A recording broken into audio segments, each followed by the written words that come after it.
धारी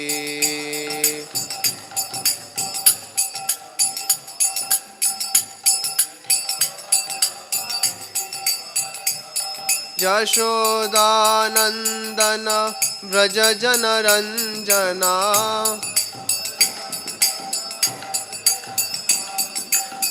यशोदानंदना व्रज जनरंजना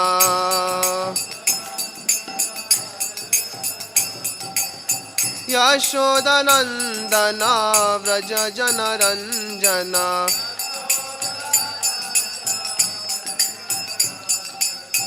यमुना तीरावनचारी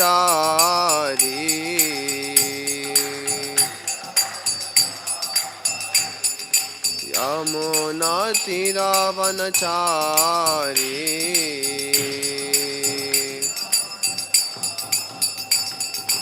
हरे कृष्णा कृष्णा कृष्णा हरे हरे हरे राम राम राम हरे हरे हरे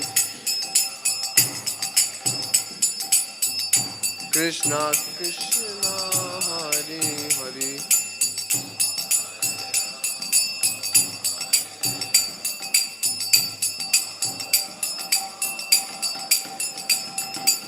हरे कृष्णा कृष्णा कृष्णा हरे हरे हरे राम राम राम हरे हरे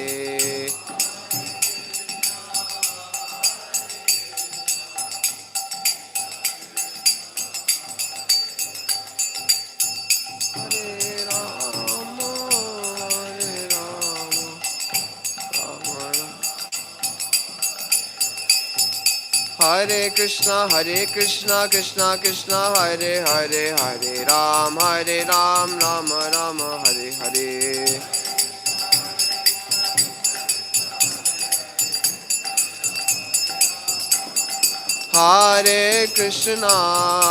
हरे कृष्णा कृष्णा कृष्णा हरे हरे हरे राम राम राम हरे हरे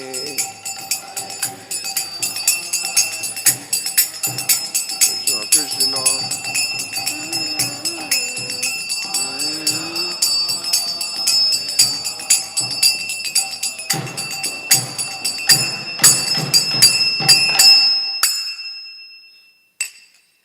जय विष्णुपाद परमहंस परिव्राजकाचार्य स्तोत्र Shri Shrimad His Divine Grace Abhay Charanarvinda Bhakti Vedanta Swami Srila Prabhupada ki Ananta Koti Vaishnava Vrinda ki Namacharya Srila Haridas Thakur ki Prem se kaho Shri Krishna Chaitanya Prabhu Nityananda Shri Advaita Gadadhara Shivasadi Gaura Bhakta Vrinda ki Grantra Srimad Bhagavatam ki Srila Prabhupada ki Nitai Gaura Premanande. All glories to assembled devotees. All glories to assembled devotees. All glories to assembled devotees. All glories, all glories, all glories to Sri Guru and Sri Gauranga. Om Namo Bhagavate Vasudevaya.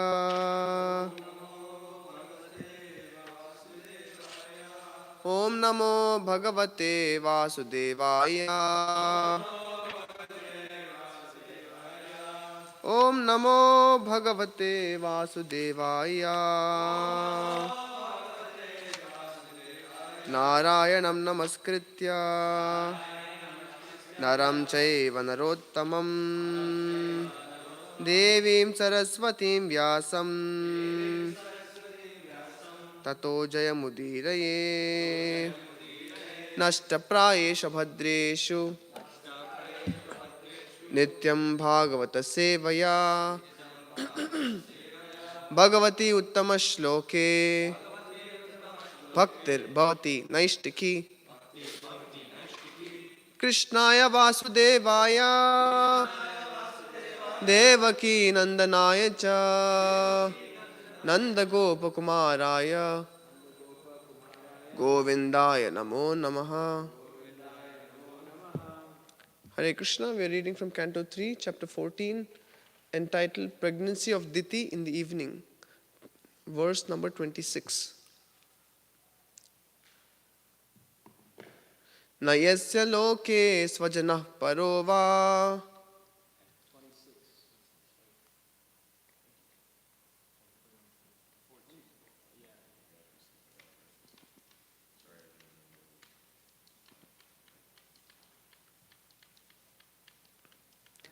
na, you can repeat.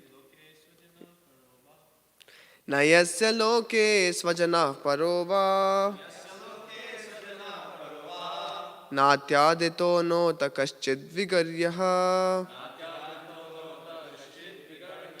वयं व्रतैर्यच्चरणापविद्धाम् आशास्महे जां बत भुक्तभोगाम् न यस्य लोके स्वजनः परो वा नात्यादितो नोत कश्चिद् विगर्यः वयं व्रतैर्यच्चरणापविद्धाम् आशास्महे जां बत भुक्तभोगाम् न यस्य लोके स्वजनः परो वा नात्यादितो नोत कश्चिद् विगर्यः वयं व्रतैर्यच्चरणापविद्धाम् आशास्महे जां बत भुक्तभोगाम्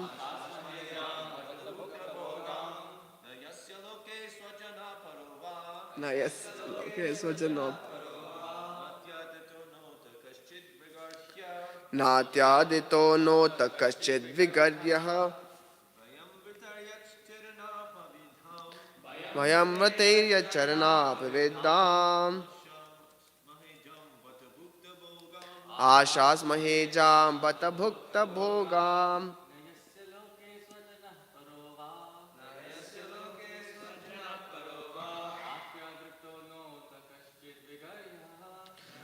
नादितो नोत कश्चिद् विगर्यः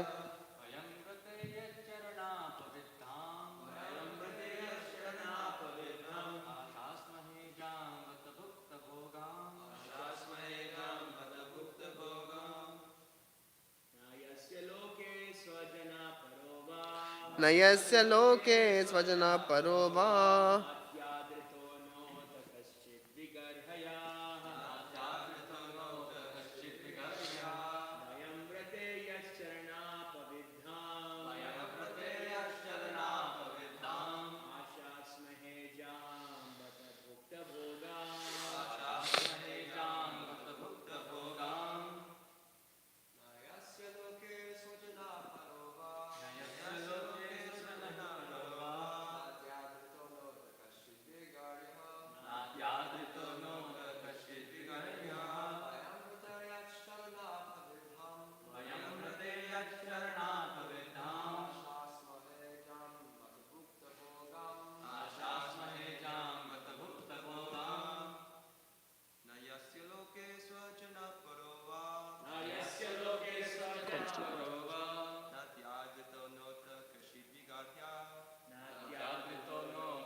No, never.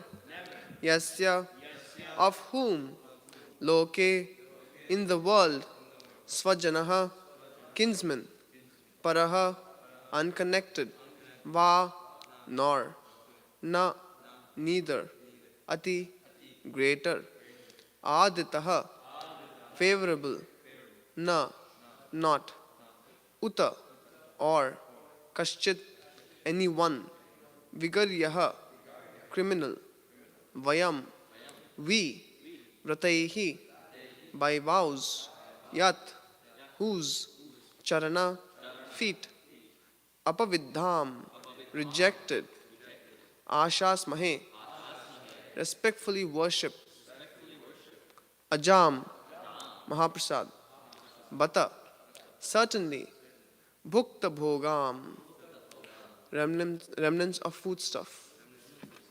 Translation and purport by Sri Prabhupada, Sri Prabhupada ki. Lord Shiva regards no one as his relative, yet there is no one who is not connected with him. He does not regard anyone as favorable or abominable. We respectfully worship the remnants of his foodstuff and we vow to accept what is rejected by him.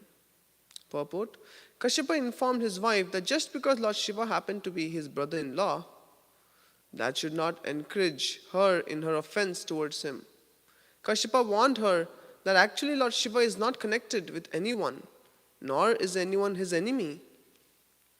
Since he is one of the three controllers of the universal affairs, he is equal to everyone.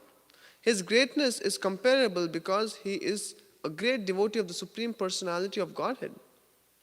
It is said that among all the devotees of the Personality of Godhead, Lord Shiva is the greatest. Thus, the remnants of foodstuff left by him are accepted by other devotees as Mahaprasad, or great spiritual foodstuff. The remnants of foodstuff offered to Lord Krishna are called prasad, but when the same prasad is eaten by a great devotee like Lord Shiva, it is called Mahaprasad. Lord Shiva is so great that he does not care for the material prosperity for which every one of us is so eager.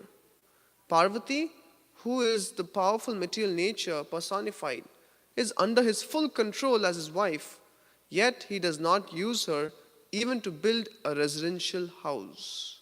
He prefers to remain without shelter, and his great wife also agrees to live with him humbly. People in general worship goddess Durga, the wife of Lord Shiva, for material prosperity, but Lord Shiva engages her in his service without material desire.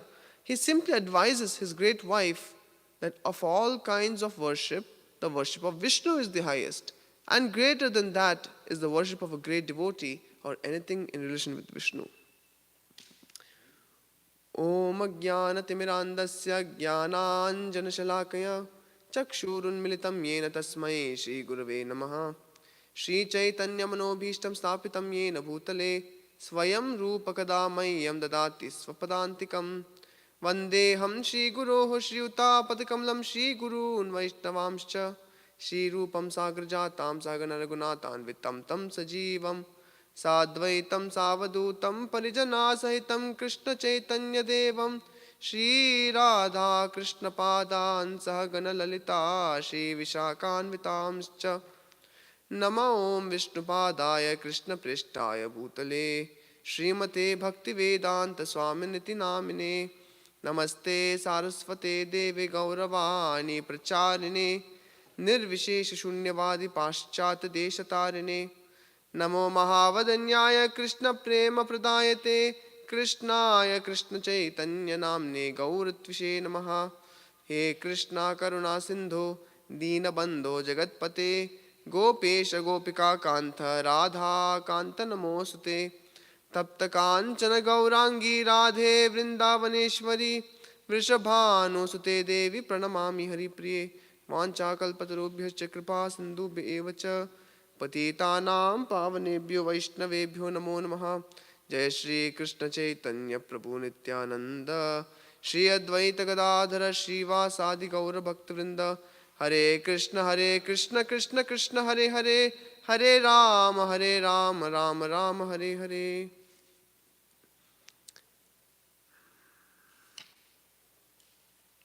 Nayasya loke svajana parova natyadito nota kaschit vigarya vayam vratairya charana pavidham ashas mahejam bata bhukta bhogam. Lord Shiva regards no one as his relative, yet there is no one who is not connected with him. He does not regard anyone as very favorable or abominable. We respectfully worship the remnants of his foodstuff and we vow to accept what is rejected by him. So, we welcome all of you to our morning Srimad Bhagavatam class. Before I speak, I would like to seek the blessings of His Holiness Chandrasekhar Maharaj and all the assembled devotees. just so that I can speak something which is worthwhile and applicable and relevant.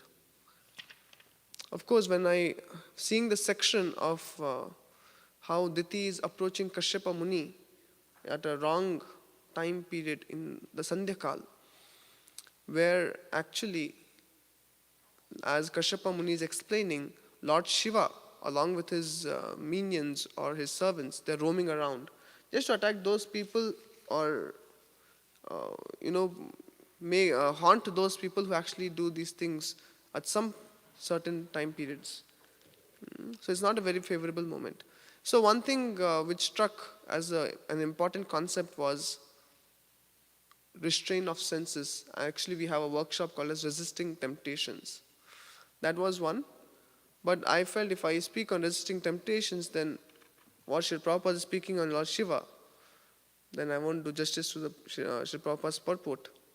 So I thought we could discuss on Lord Shiva, because we see throughout history of India, I think in early maybe 12th, 13th century, even the Sri Vaishnavas, they were actually killed.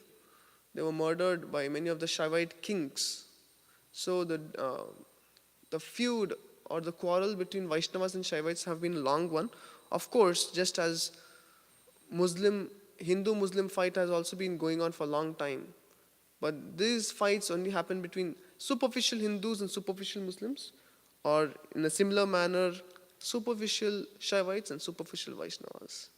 Why? Because when we read Srimad Bhagavatam, we see the heart of a Vaishnava, or the heart of Srimad Bhagavatam actually explains how Lord Shiva is the greatest devotee. So therefore we have nothing against Lord Shiva. Rather, we only have great respect and love for Lord Shiva.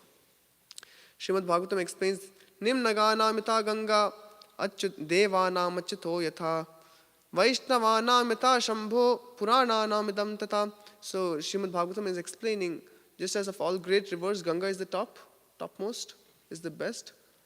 Of all the gods, Lord Achyuta is the best. Similarly, of all Vaishnavas, Lord Shiva is the best. And of course, of all literatures, Srimad Bhagavatam is the best. So if we see, Lord Shiva is,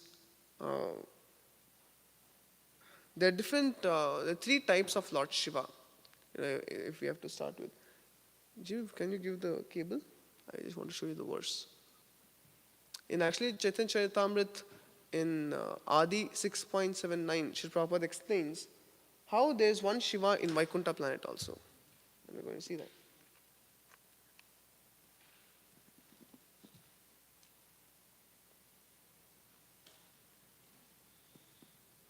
Not this.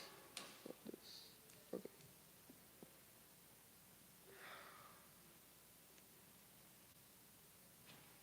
Wait, this is our verse. This is the one. Maybe you could repeat after me. Ananta Brahmande Rudra Sadashivera Amsha Gunavatara Teho Sarva Deva Avatamsa. Yeah.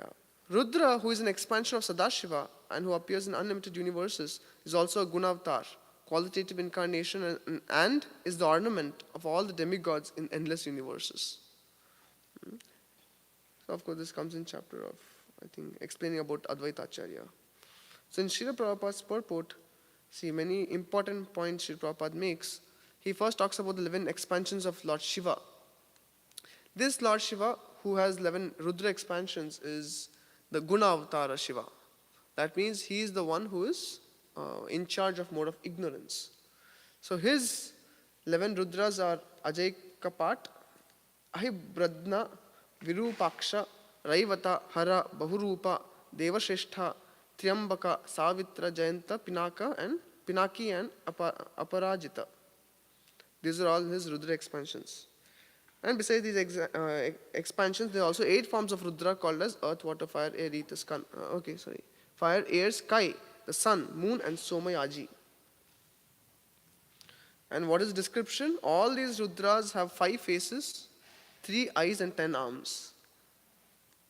Okay, so they're not very sweet looking. Sometimes we found that Rudra is also compared to Brahma and considered living entity. But it's not true, as explained later.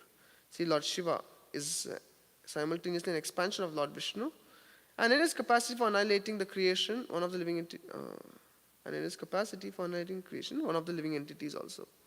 He is like, there's Lord Vishnu in Vishnu Tattva, and there's Jiva, Jiva Tattva. So in between comes the Shambhu Tattva. So he's not the Jiva, so therefore he is also immortal actually. Lord Shiva is immortal. That is especially the Sadashiva. Again, we are going to come to that. See, this is what Brahma Samhita mentions about Shiva and Vishnu. They're just like it compares Vishnu to be like milk. And when you curdle the milk, when you get curd, it's like Lord Shiva. So in one sense, they're the same, and in another sense, they're different. Lord Shiva and Lord Vishnu. See. Yeah, this is the important point. Yeah. So Lord Shiva is an expansion of Lord Vishnu, yet because of his taking part in the annihilation of the cosmic manifestation, he is considered to be changed, like milk converted into yogurt. So what does this mean? Because there is Shiva. Shiva comes in contact with this material world directly, whereas Lord Vishnu doesn't come in contact with the material world. That means when Lord Vishnu has to impregnate this material world with the living entities, he glances on Prakriti and he actually infests the womb of Prakriti with the living entities. That means that glance is called as Shambhu, Shambhu Tattva. So that is one Shiva. And you see, this is another point. In the Purana, it is found that Shiva appears sometimes from the head of Brahma and sometimes from the head of Vishnu. The annihilator Rudra is born from Sankarshana, and the ultimate fire to burn the whole creation. That's how Rudra comes. Of course, he manifests through Brahma or Vishnu, according to different creations. See, in the Vayu Purana, there is a description of Sadashiva in one of the Vaikunta planets. So that Sadashiva is a direct expansion of Lord Krishna's form for pastimes. It is said that Sadashiva, Lord Shambhu, is an expansion from Sadashiva in the Vaikunta planets. Lord Vishnu, and that is consort, Mahamaya, is an expansion of Ramadevi or Lakshmi. And Mahamaya is the original birthplace of material nature. So, the first type of Shiva is the Lord Shiva in Vaikunta planet. And this Lord Shiva in Vaikunta planet, he is actually an expansion of Vishnu himself, and his only purpose is to assist Krishna in his pastimes.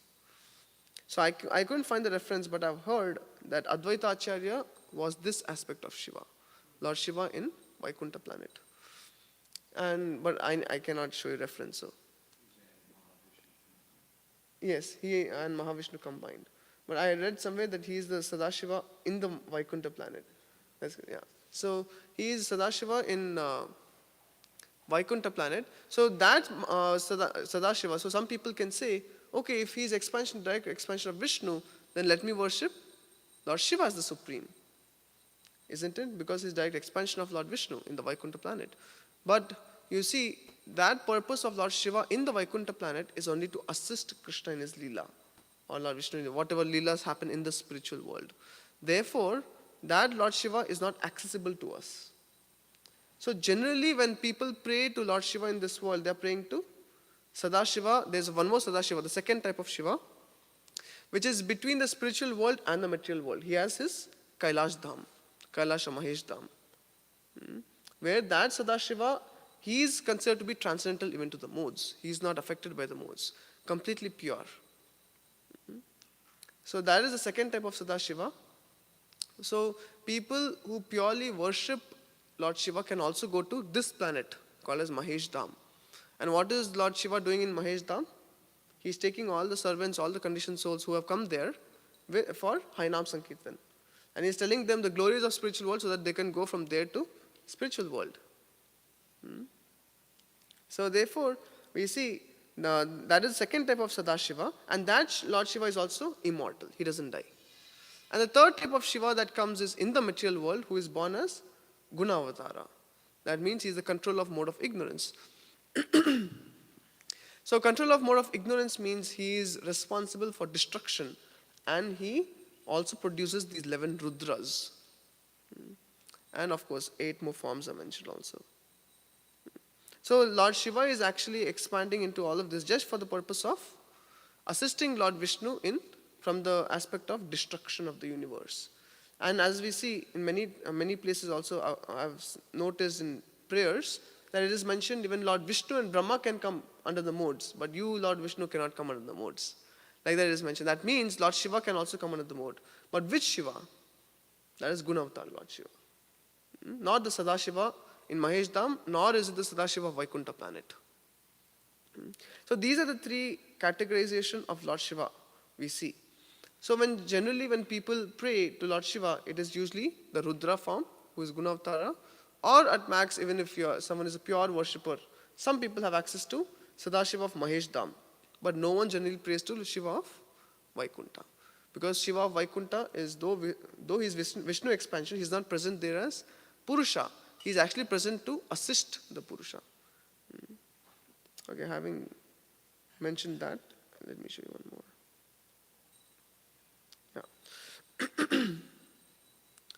So, if you come to the purport, you will see, of course, it is being mentioned, Kashyapa is telling his wife that because Lord Shiva happened to be his brother-in-law, that should not encourage her in her offense towards him. Let me show you. Yeah, you can see here. Okay. Why? Because he's telling Lord Shiva is not connected with anyone, nor is anyone his enemy. Yeah, see, one thing we can understand, what makes Lord Shiva so great? Especially in India, also in wherever I have tried to teach some students about Krishna consciousness, most of the students, especially the Indian students, they have this problem with Shiva and Vishnu thing. So as soon as they hear we are worshipping Lord Krishna, immediately their ears get awakened and they start thinking, oh, you guys are worshippers of Vishnu, but I am a Shaivite. Why should I practice Krishna consciousness? So therefore that time we tell them, you need not worry because we are not against Lord Shiva. We say that he is the greatest Vaishnava. But then they say, oh, we say Lord Shiva is supreme and Lord Vishnu is the greatest Shaivite. Isn't it? So there's always this. It's very difficult to actually resolve this thing. So therefore we show them Shastra and many people go away. Very difficult. And some people, they stay back. Of course, I know how, even I heard Radheshyam Prabhu, he was also a Shaivite before. So whenever he would come to ISKCON temple in those days, he would go to Juhu temple. So that time he would always have argument with many devotees regarding this. Regarding impersonalism and Shaivism. Worshipping of Lord Shiva. Most of the worshippers of Lord Shiva are impersonalists, mostly impersonalists. So many people would straight away tell him, you should not worship Lord Shiva. You cannot keep murti of Lord Shiva at all. So then it was troubling him, but at the same time he was very much attracted to Krishna consciousness also, because it made sense. So, Radheshyam Prabhu of Pune. So then once he actually went to His Holiness Radhanath Swami and he asked, can I worship Lord Shiva? And Radhanath Maharaj told him that yes, you can worship Lord Shiva. And then later he added, but it's not required. But after hearing the first yes, he was actually very much happy. That happiness actually opened up his heart to receive Krishna consciousness even more. So then when he heard, okay, but it's not required, so that was okay, not a problem. But he was allowed to worship. So therefore we found in preaching that one most important thing is if someone has a problem with something, if you go out now, you will find worshippers of Sai Baba. And many a times devotees, we also criticize Sai Baba very openly in our discussions, which is not very good from preaching perspective. We can always say he's a guru, he only taught Sabka Malik Ek. That means everyone has one master, and that's what we say. So therefore when we focus on similarities, we actually can preach. And many of these people become open-minded, seeing that we are open-minded. And seeing that if we are open, they are ready to accept Krishna consciousness. Because when we say, oh, Sai Baba, he's not God. It's true, he's not God. But rather than focusing on that he's not God, we can focus on that he's the Guru. And similarly, even in Boston, I was up with some students, Indian students again, and they also had problem with Lord Shiva and even Sadguru. Because Sadguru is also pretty famous now across the globe. Therefore, we should only focus on the positive aspects. So when I was having discussion with one particular devotee, we would tell him, actually Lord Shiva is just a Vaishnava. He is not God. So more we would hammer him, more he would go away from Krishna consciousness. Then of course that's what actually triggered us to go deep into this understanding of who Lord Shiva is. So you see, even in Ramayana, Lord Shiva is being worshipped by Lord Ram, isn't it? How many of you have read Ramayana? Okay, no one, except Mahajan. Few. Okay, so in Ramayana also, Lord Shiva is being worshipped by Lord Ram. So they say this is why Lord Shiva is supreme. And different places, Lord Shiva is being worshipped by Lord Vishnu, especially in the scriptures of the Tamasic Puranas, the last 6. And mostly the scriptures they quote are Skanda Purana and Shiva Purana. And like I mentioned, when this huge quarrel was going on between Shaivites and Vaishnavas, a lot of interpretations enter the Puranas. Therefore, many of the people, if they're debating to establish a philosophy, no one uses the Smritis much, because Smritis are subjected to change. They can be easily interpreted. Sharaba. Have you heard of this Sharaba character? Narasimhadev came, killed Hiranyakashipu. He went out of control with respect to anger. So therefore he could not control, and he entered some water near Ahobilam in Andhra.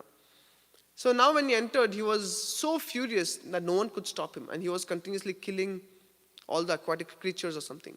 So then, at least this is the story they quote, the Shaivites. Then Lord Shiva came to the rescue. How? First he spoke to Lord Narasimhadev, but it didn't help. Then Lord Shiva took or expanded a form called a Sharaba, which is you can say 8-legged or 10-legged lion form, ferocious lion form, which actually fought with Narasimhadev and killed Narasimhadev.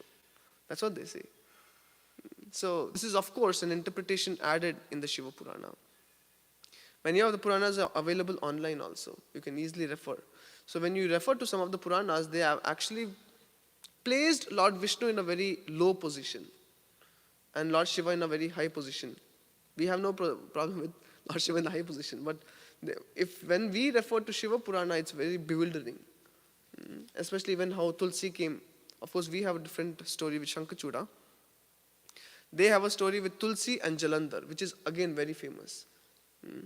There again it is said, when again Lord Vishnu loses Tulsi's association, then Lord Vishnu cries very piteously as if attached like a mundane husband. Like that is mentioned very strongly in Shiva Purana. And of course, to add to this, media also is there. Because media is not interested in focusing on truth, propagating truth. They are focused on increasing their TRP rating, they call. Their rating, which actually makes them helps them to run for year after year. So then what do? They also take stories from Shiva Purana and they add their own additions also. So even more interpretation. So a lot of corruption. So therefore, especially in India, or even gradually across the globe, this concept is being affected, where they don't understand Lord Shiva as the greatest devotee. So now you see, many people say why we want to worship Lord Shiva is because he is Ashutosh. That means he is very easily pleased. For example, can anyone think of an example where Lord Shiva is easily pleased? Yes?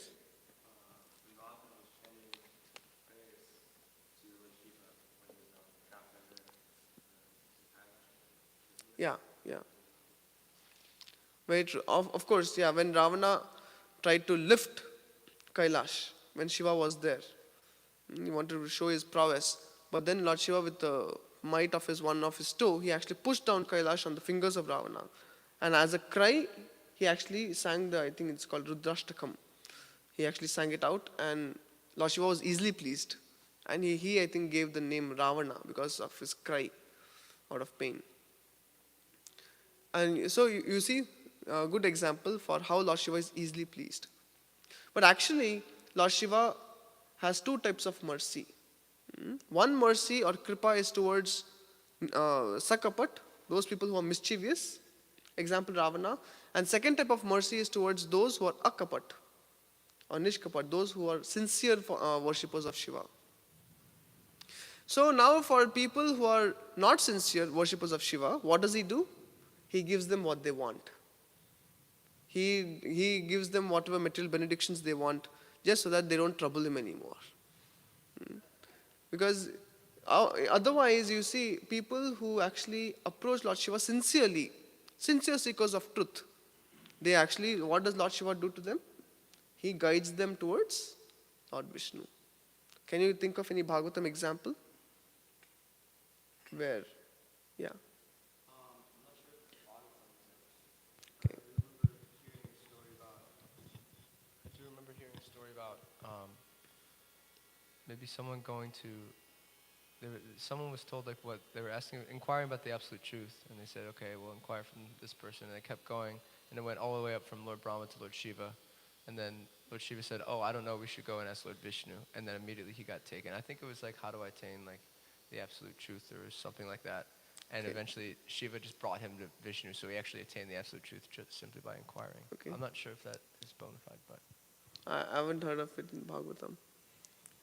Yeah, but essence is true. But anything from the Bhagavatam, anything specific? Anything particular anyone remembers?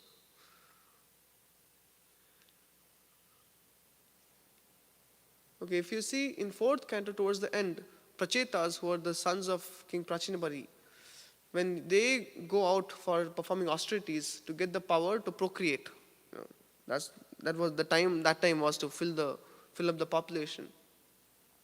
So they go out to do austerities, and on their way to do austerities, they actually come across this beautiful serene lake, which they get attracted to very much, and they blew many nice lotuses and everything. But gradually they start hearing the kettle drum and different sound vibrations, and then they see Shiva, Lord Shiva coming up. Then hearing this, Parikshit Maharaj asked Shukdev Goswami, please tell me, or I think Vidura asked Maitreya, please tell me, why did Lord Shiva come in the first place to meet the Prachetas? And then our Maitreya, he actually tells it's because he saw that these candidates were sincere seekers of truth. They were out for performing austerities, but they also wanted to find out the absolute truth. So Lord Shiva comes and he gives his entire stotra. He tells, this is how you should worship Lord Vishnu. And let me show you one more thing. In the same aspect, I think I have to search for it here.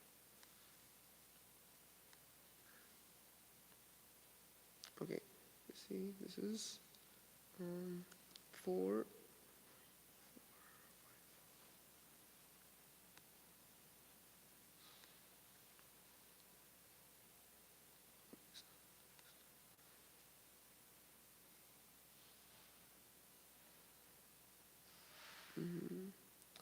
So there's one verse which, okay, yeah. Then immediately now Lord Shiva is actually speaking to the Prachetas. You see the verse 28. Can you repeat after me? Yaparam Brahmasa Sakshat Triguna Jiva Samgitat Bhagavantam Vasudevam Prapanna Priyo Hime. Yeah, can someone read it? Read the translation. Lord Shiva continued, any person who is surrendered to the Supreme Personality of God Krishna, the control of everything, the true nature as well as moving entity is very near, is actually very good. Yeah, so any person who is surrendered to the Supreme Personality of Godhead, Krishna, that such a person is actually very dear to me. So Krishna, Lord Shiva is telling how, and he's inspiring the Prachetas to go to Lord Vishnu and perform their worship, do the austerities. And we also see in example of, there was this Brahmana who actually was a staunch worshipper of Lord Shiva. He was sincerely looking for something higher, and he thought it was treasure, gold, that could actually make him happy. So he would sincerely worship Lord Shiva, and Lord Shiva actually told him, my dear Goswami, my dear Brahmana, since you are sincerely worshipping me, I don't want to give you this benediction, but I want you to go to Sanatan Goswami. And if you go to Sanatan Goswami, he can give you the actual treasure. This Brahmana, he comes to Sanatana Goswami and he asks, because Lord Shiva also told him of the Parasmani. Parasmani is a stone which, when you place it in contact with anything, becomes gold. So now this Brahmana, when he comes to Sanatana Goswami, he's actually asking Sanatana Goswami for the Parasmani. And now when he asks for the Parasmani, Sanatana Goswami says, oh, that Parasmani. And he points it towards some sort of a trash or some refuse was there. Some sort of garbage. So then he says, you may find the Parasmani somewhere there. The Parasmani, the stone, touchstone. Yeah. Parasmani. Parasmani.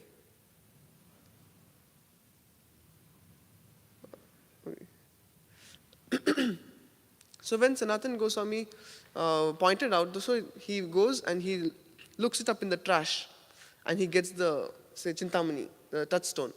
So when he gets this touchstone, he wonders one thing. What is that? He starts thinking, why did Sanatana Goswami give me this Chintamani if it's so precious? See, Chintamani is something that if you touch it to something, it becomes gold. If I take Chintamani, touch the mic stand, it becomes gold. If I touch watch, it becomes gold. Everything becomes gold. And such stones would actually exist. Though we don't know where they are now. So now this thought actually came in the mind of this Brahmana, that Sanatana Goswami must have something much more precious. So he goes back to Sanatana Goswami and he says, my dear Goswami, I want the most precious thing that you have. If you have rejected this Chintamani touchstone, that means you have something more precious. And of course, Sanatana Goswami says, yes, I'll give it to you. I'm ready to give it to you, but at the cost of, what should you do? You should take this Chintamani and throw it in the Ganges. Of course, Yamuna. They were in Vrindavan. So then he does it, and then Sanatana Goswami actually instructs him about the holy name, the glories of the holy name. And he says how this is the actual treasure, chanting of the Hare Krishna mantra. So you see, how did transformation take place? And of course, he took this Hare Krishna mantra and he became a pure devotee. So how did transformation take place in the heart of this Brahmana? Because first he was sincerely worshipping who? Lord Shiva. He was first sincerely worshipping Lord Shiva, then he goes to Sanatana Goswami. So he was directed towards a pure devotee of Vishnu by Lord Shiva. So now that he met pure devotee, as soon as he saw Sanatana Goswami, two things happened.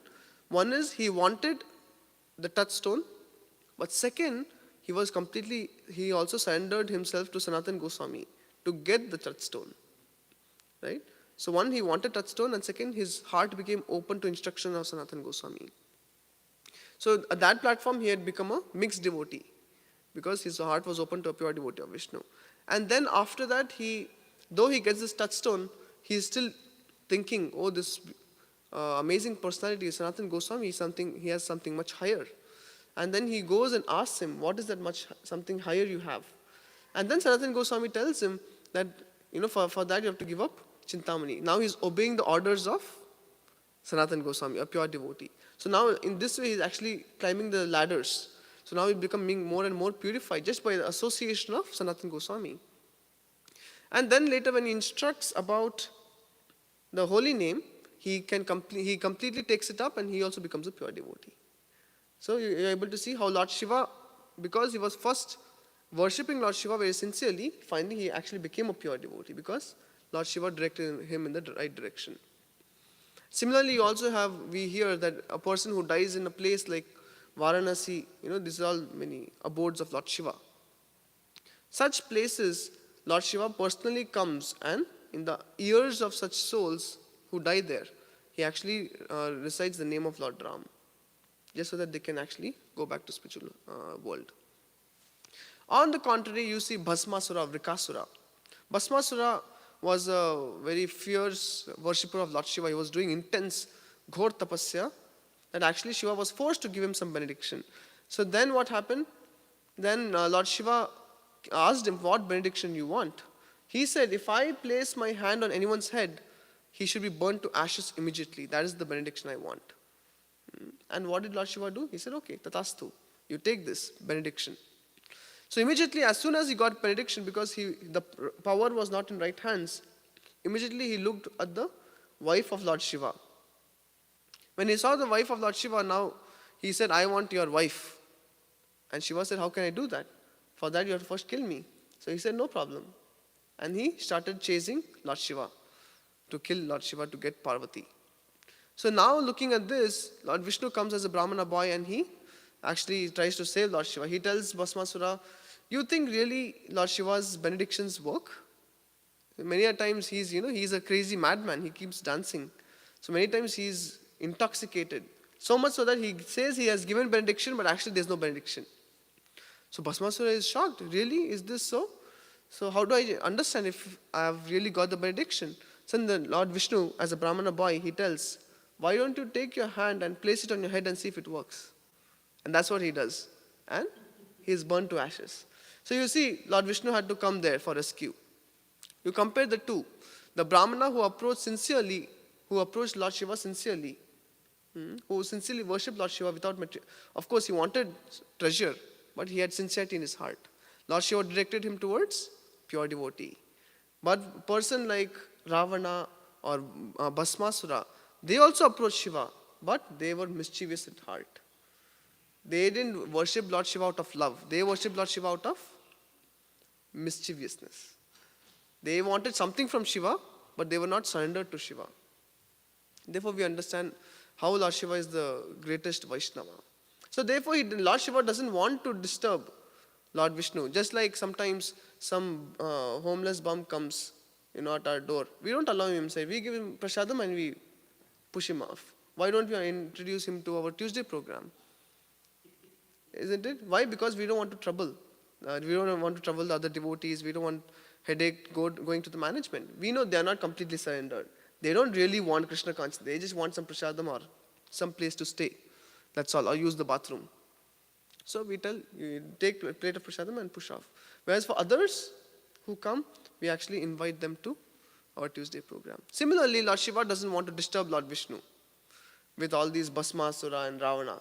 So then he gives them benedictions and pushes them away. But for sincere worshippers, he takes them to Vishnu.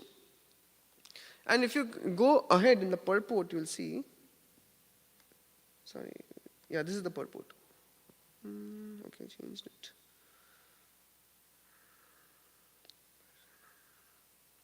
Just a minute. In the purport you will see here one more thing. See what makes Lord Shiva great. Okay. So what makes Lord Shiva great? First one, that's what Prabhupada is writing here. First one is, here it is said, among all devotees, Lord Shiva is the greatest. So first qualification, first quality that makes Lord Shiva so great is that he is devotee of the Supreme Lord. Yasyasti bhaktir bhagavatya kinchana sarvair gunes tatta samasate sura haravaktasya kudo mahadguna manorathena satidavato bahi. Bhagavatam says the only quality we should strive for is devotion to Lord Krishna. Because once you have devotion to God, automatically all the other demigodly qualities come. Honesty, tolerance, pridelessness, humility, everything comes automatically. So the only thing we should work towards is becoming a devotee.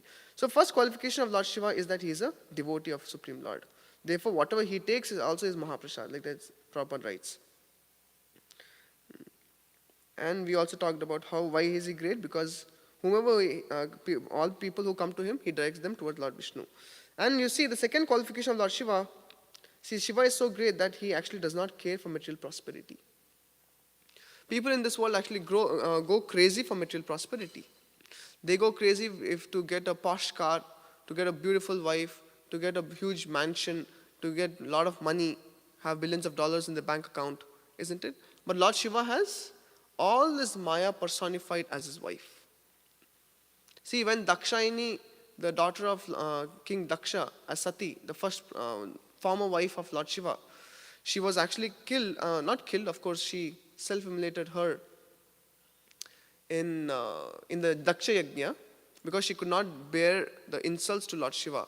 So she said, okay, you are claiming so much from me because you have actually given me this body. So let me give up this body. So like that she destroyed her body.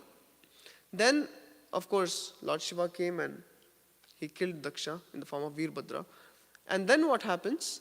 Now, Lord Shiva, after this whole episode, he goes into deep trance, deep meditation. So now to get Lord Shiva out of that meditation, because the demigods wanted help of Lord Shiva. So what did they do? They sent, now Sati came as Parvati. Parvati is who? The daughter of Himalayas. Now when Parvati was a young girl, so the demigods told Parvati, you go and agitate the senses of Lord Shiva. So when Lord Shiva was sitting in meditation, he was completely naked. He was in deep trance. So the scriptures explain how how Parvati, a young girl, was sent by the demigods to agitate the senses of Lord Shiva. And what did she do? She actually touched the genitals of Lord Shiva. But Lord Shiva was not at all agitated. And Prabhupada uses this example to show an example for Dhira. And Prabhupada explains what is Dhira. Dhira is one who, in the presence of agitation, he does not get agitated. And why did Lord Shiva not get agitated? Who can tell? Who can say? See, just imagine yourself in Shiva's position. If young girl comes, she doesn't have to touch your body. If she comes in your presence, we get agitated. Vishwamitra, by seeing he got agitated, by hearing he got agitated. But Shiva, even with touching, he didn't get agitated. Why? Yes? Okay. Yes. Because Lord Shiva was always completely absorbed in the glories of the Supreme Lord. Let me quickly show you one more thing.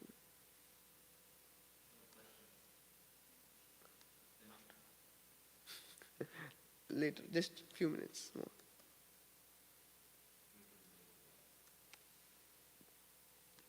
You see, if you read Srimad Bhagavatam, this section where Lord Shiva is instructing the Prachetas, you will see Lord Shiva is not explaining only the external aspects of the Supreme Lord. External aspect means he is above the modes, he doesn't get bound, he is the controller. These are not very touching to the devotees' hearts. So you see, what is Lord Shiva explaining? Darshanam no didikshunam dehi bhagvat tarchitam rupam priyatamam svanam sarvendriya gunanjanam. So my dear Lord, I wish to see you exactly in the form that your very dear devotees worship. So he's actually thinking of the form of the Supreme Lord. And you see what all comes. Snigdha pravrat ghanashyamam sarva saundarya sangraham charvaya tachatur bahu sujata ruchirananam padmakosha palashaksham sundara bhru sunasikam sudvijam sukapolasyam samakarna vibhushanam. See, can one of you read this in the mic? Can you give him the mic?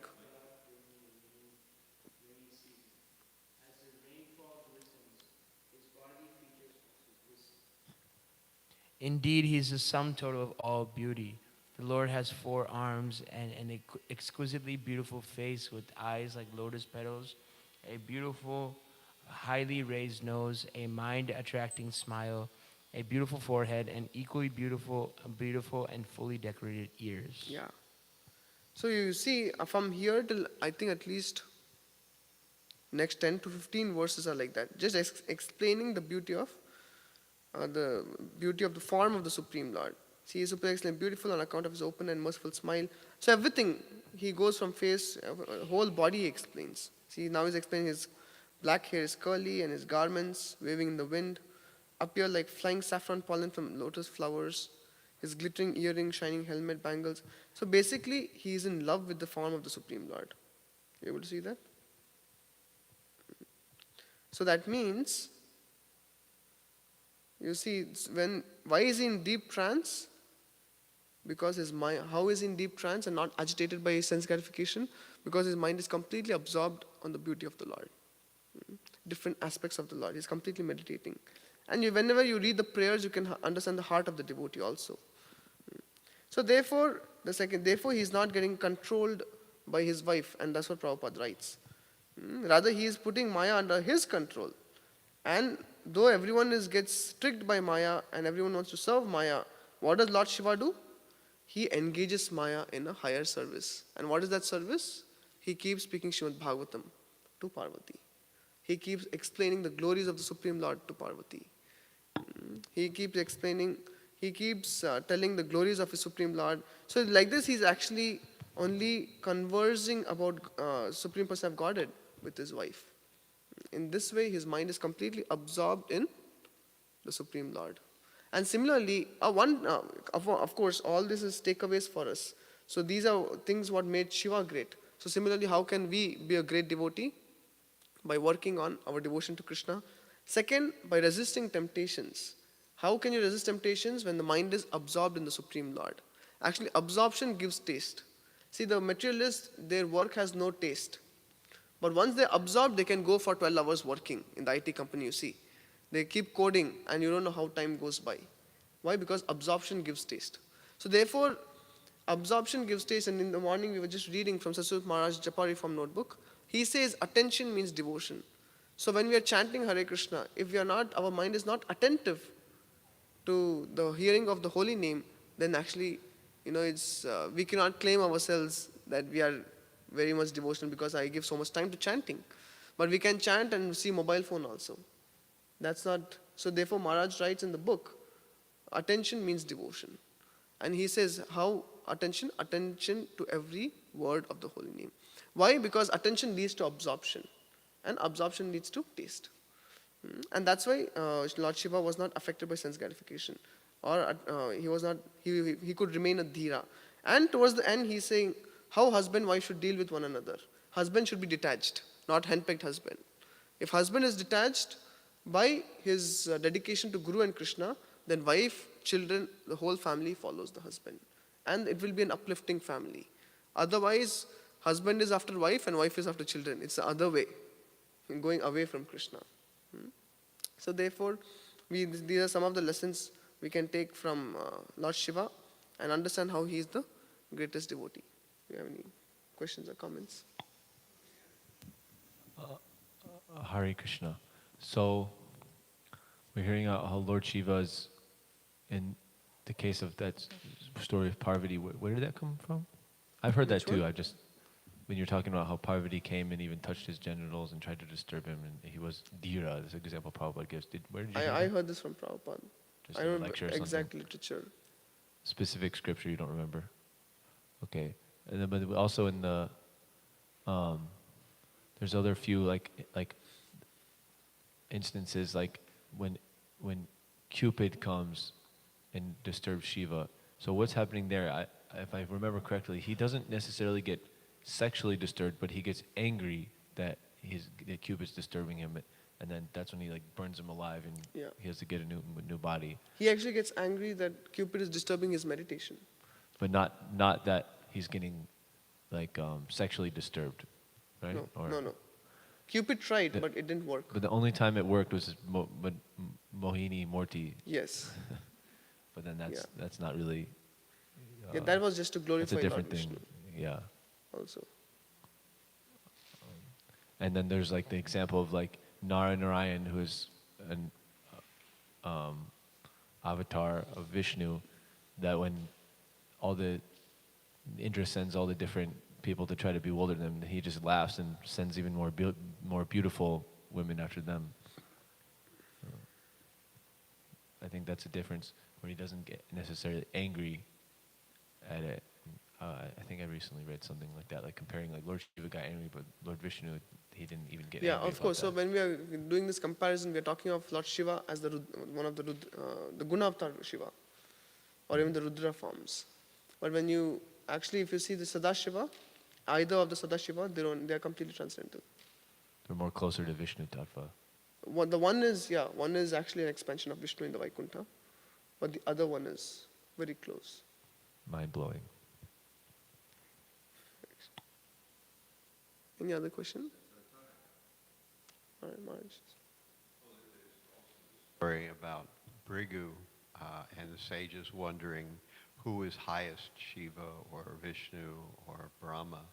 Yes. And so he goes and his method is to test them all. So he goes and he insults Brahma. And Brahma doesn't do anything, but he becomes angry. And then he goes and he insults Shiva. And I think these are progressively worse. He insults one by words, he insults one by actions, and he insults one by, I forget how it works. Right, he doesn't respect him, right. So Lord Brahma gets... right. Lord Shiva becomes angry and actually chases him, but Lord Shiva's wife dissuades him. And then finally he goes to Lord Vishnu, and because Vishnu is lying there, he comes and actually kicks Vishnu in the chest. And Vishnu says, "Oh, I'm so sorry, my chest must be so hard. I hope I didn't hurt your foot." And so in this way, Brigu was aware that this must be the Supreme, because he didn't even respond to such a grievous offense, you know. And of course, if you see on Lord Jagannath's body, there's a foot, and that foot is the foot of Brigu, and at the same time, that's why, you know, Brigu and the Brahmanas were cursed by Lakshmi, because she didn't take very kindly to the fact that Brigu kicked her husband.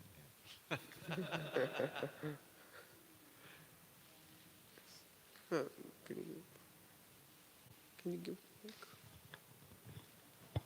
Hare Krishna. Prabhu, thank you very much for the nice class today, Prabhu.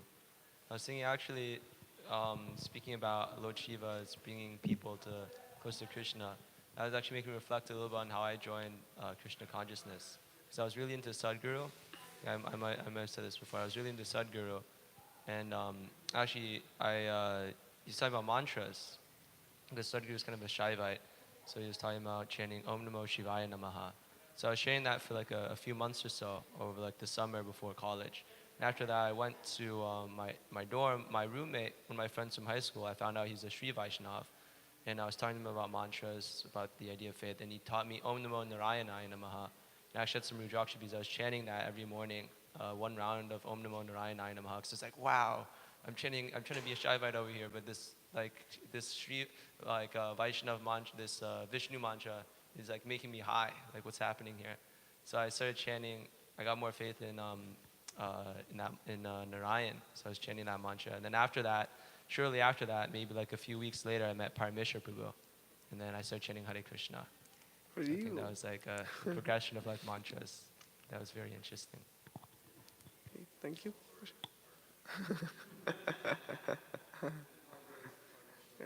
Grantha Srimad Bhagavatam ki, Shri Prabhupada ki.